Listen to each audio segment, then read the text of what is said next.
பயனற்ற WhatsApp பதிவுகளால் கொள்ளையடிக்கும் sim card நிறுவனங்கள். பரிதாபமான நிலையில் உள்ளவர்கள் குறித்து வாட்ஸ்அப் பதிவுகளை பகிருங்கள், அவர்களுக்கு ஒரு பதிவிற்கு இவ்வளவு பைசா கிடைக்கும் என்ற ஏமாற்று பதிவுகளை நாம் பார்த்திருப்போம். இப்படி லட்சமாக சிம் கார்டு கம்பெனிக்காரன் எப்படி தருவான் என்பதை நாம் சிந்திக்க வேண்டும்.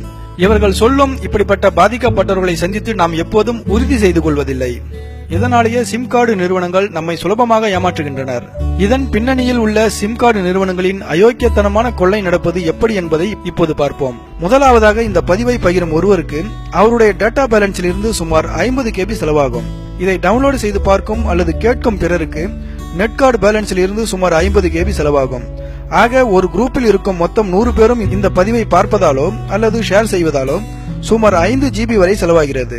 5 GB டேட்டா யூசேஜுக்கு ரூபாய் 1000 வரை செலவாகும்.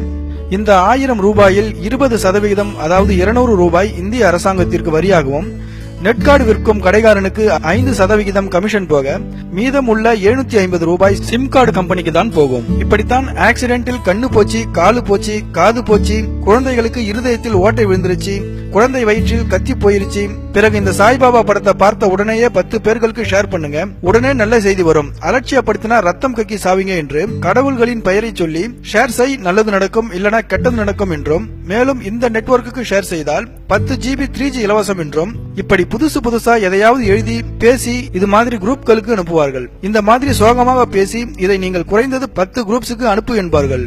ஆக ஒரு குரூப்புக்கு 100 பேருக்கு அனுப்பும் போது சிம் கார்டு கம்பெனிக்காரனுக்கு சுமார் 750 ரூபாய் வரை லாபம் கிடைக்கும். இப்படி பல ஆயிரம் பேர்கள் இப்படிப்பட்ட உதவாக்கரை மெசேஜ்களை ஷேர் செய்வதால் பல கோடி ரூபாய்கள் சிம் கார்டு முதலாளிகளுக்கு கொட்டுகிறது. ஆனால் நமக்கோ அல்லது பாதிக்கப்பட்டவர்களுக்கோ 10 பைசா கூட போகாது.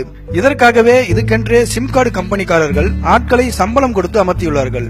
இதில் வருத்தப்பட வேண்டிய விஷயம் என்னவென்றால், கடைசியில் உண்மை செய்தி எது, பொய் செய்தி எது என்று பிடிபடாமல் போய் அனைத்தையும் மக்கள் அலட்சியப்படுத்தி விடுவதுதான்.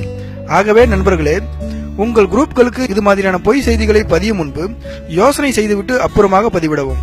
இது போன்ற செய்திகளை பதிவிடுவோரை குழுவிலிருந்து நீக்குவது பயனளிக்கக்கூடியது.